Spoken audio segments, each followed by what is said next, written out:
Hi and welcome back to my film and TV channel. You're all staying safe and well. We've got a thriller to look at today. It's called The Culprit, 97 minutes, and it's a small town of Huntsville, Texas. I don't know if it's based on a real place in Texas or whether Huntsville actually exists. It could do. There is an unsolved rape and murder of a 9-year-old girl. Convicted ex-con Jack has been released from prison after new DNA evidence proved he was not present at the scene of the crime. But when another little girl is brutally murdered after Jack's release, the town points their fingers at the ex-con. As Jack works to free his name, new suspects emerge in the town, trying hard to keep secrets buried. This stars Jamie Donovan, who actually, I think he wrote this as well.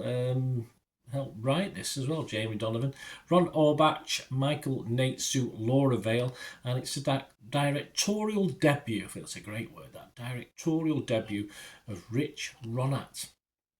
It was available in the US, I think it's available streaming, check your territories, on or around the 28th of February 2025. I'm doing this review a few weeks later on the 9th of April 2025, so all scores and comments etc.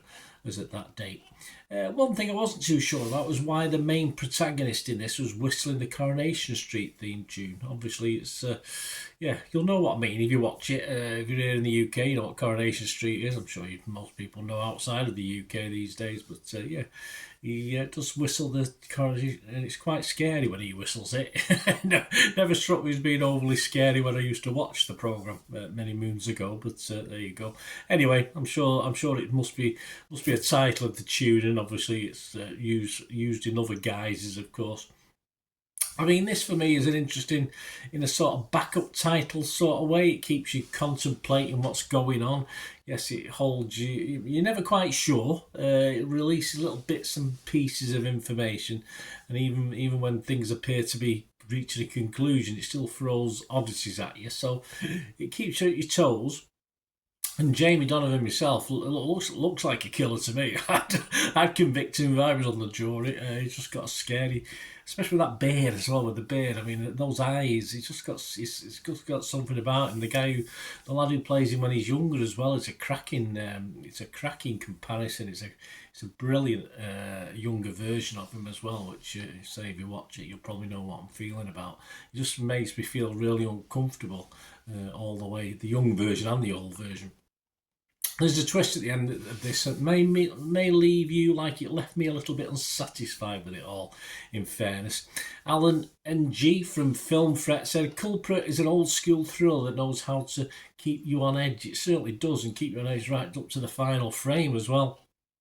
I mean, there's no actual bells and whistles, but you do feel a bit more detail on some of the characters wouldn't go amiss either. It all seems a little bit on the periphery, a little bit shallow, some of the characters. So you get to know a little bit about the main character, of course, but I wouldn't mind a little bit more detail. But within a small budget, I suppose there's only so much they can do, but I'm sure they could have tweaked it a little bit. Abby Bernstein from Assignment X website said about this, Culprit does have some things to say about rumour mills and mob violence, it does, but its main power is in its consistent success from start to finish as a whodunit. Yeah, I think the beauty about a good whodunit is that by the end, I mean, you might get all the protagonists in a room and say, right, this is it's you or this or that and the other. Of course, not all. That's the basic Agatha Christie part of a whodunit. This isn't anything like that, of course. But by the end, perhaps you should know whodunit, and perhaps not feel a little bit cheated if you don't, which needs to be taken into account by filmmakers, I think. Norman Gidney from Horror Buzz went along with my thoughts. He said, Culprit aspires to weave a sordid tale of small-town intrigue and secrets long buried. Sadly, it's so preoccupied with constructing an impenetrable mystery that the audience is essentially cheated. And the film certainly could have gone a little bit deeper, say with that backstory, which may have helped, but it is hard to forgive the final knockings of this film, the final scene of the film. As directorial debuts go, I've seen far worse than this one. Okay, a low-budget film. For me, it's a sort of afternoon watch whilst you're doing the ironing or while you're on your phone checking things. It is one of those. It's okay. It's quite well put together, well acted. I like the actors in it. They weren't scaring me to death. So it's okay. That's all I can really say about this. But can't heartily recommend it.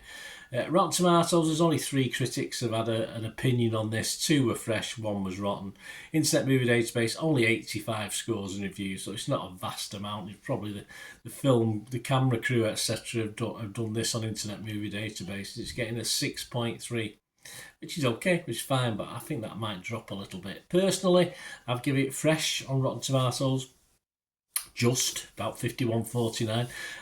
I was almost mixed on Metacritic, but I've gone for a positive on this one. And my score on this, as I said, I can't wholeheartedly recommend it, but it wasn't a total waste of time. As I said, if I'd do something else while it was on, it was fine. I've given it a 5.5, yeah. And Mr. Donovan, stop scaring me, mate. I think I've seen him before, actually. I don't think he's quite as bad with the big bushy beard, but yeah, scary guy. Anyway, that's just me. Let me know what you think, guys. Great to have your comments. Hope you enjoyed what I try and do. Please, I do try and give you my honest opinion. Also, I might comment on other people's opinions as well. I like to give you a bit of a cross section. It's not all about me. Love to know what you think, of course. But if you like how I do these reviews and you appreciate what I try and do, you can try and help support me, guys. I'm always not too proud to ask for support, so there are ways of doing that, and all you need to do is keep watching and listening.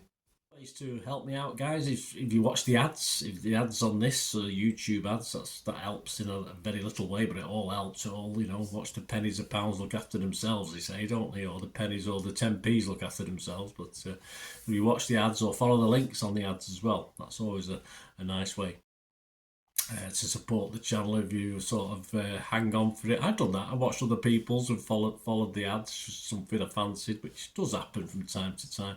Of course, you can support me by pushing that subscribe button as mentioned earlier, and that's of course pressing the button so you know when these vlogs are coming out. And of course, I'm always interested in your opinions, and of course, if you can give us a like, that'd be wonderful as well. So thanks for watching, guys.